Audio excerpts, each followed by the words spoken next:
Naiintindihan na kita. Muntik na ako malunod. Natakot ako. I got scared. You know, the same feeling na sabihin mo sa akin na ayaw mo na. I'm sorry. No. Let me finish. Epi, I survived. It feels great. Mahirap, masakit, at nakakatakot. Pero, ang sarap pala ng feeling kapag nalagpasan mo ang isang bagay. Kahit mag-isa ka. Yun ang matagal na natin din na-experience, Epi. Ang mag-isa. We're so used to having each other. Nakakasakal na. Nakakawala ng sarili. Are you saying we can't work this out? I'm saying we should move on. And the days feel like years when I'm alone. And the bed where you lie is made up on your side. Mga grown-ups na yung mga anak natin, best friend. Oo nga eh. Hindi na sila yung mga batang inaalalayan natin nun. Yeah. Ano siya? So, good night, good night. Good night. Yeah. Tomorrow. Good morning. Good night. Mom, Dad, pangin lang ako saglit. Oh, sige, huwag ka magtatagal, ah. See you, Dad. Okay, sige, Blake, kita tayo.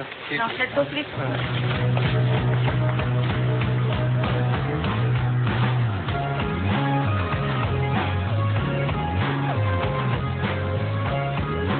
Ay, Sandy.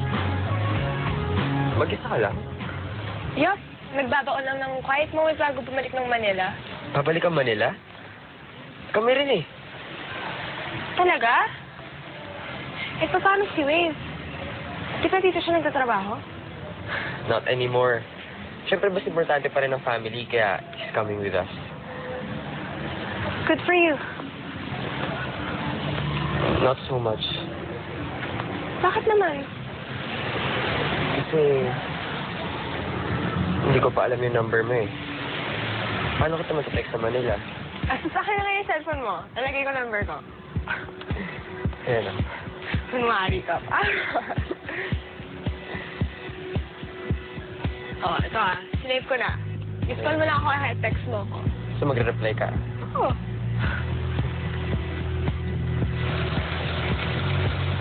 Minsan, nakakalungkod rin kapag may nagbabago sa buhay. Kadalasan kasi, kung hindi may nadadagdag, may nawawala.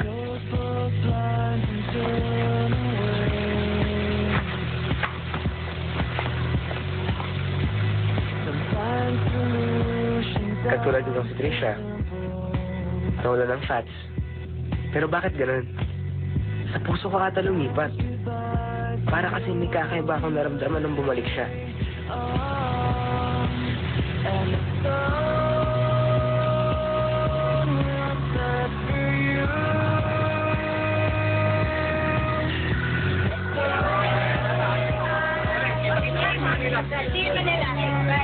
Ingat po.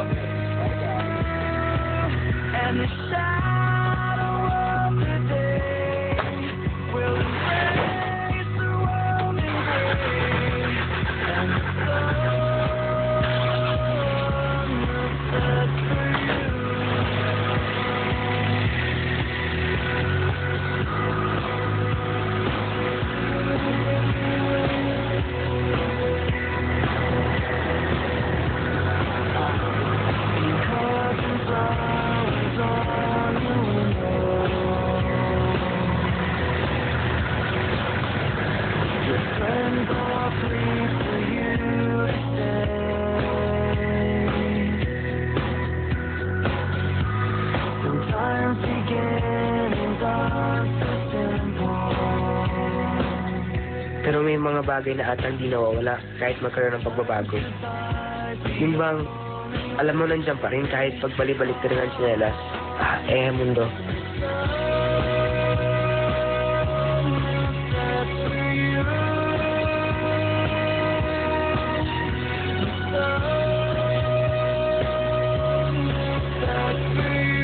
basta ako, laging handa sa changes. Darating at darating yun eh.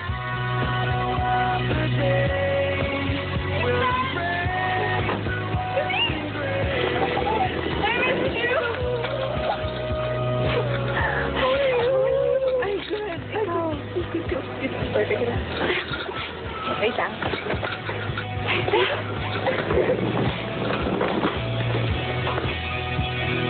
Balik ko sa kanya lahat yan. Sinigay na sa'yo ni Epi nung kayo pa. Kaya hindi mo dapat ibalik sa kanya yung mga yan. Hindi ba ma-store siya kung ikikip ko lahat ng ito? All this time, si Janine lang ang mundo mo. Hindi mo pa na-experience magkaroon ng iba.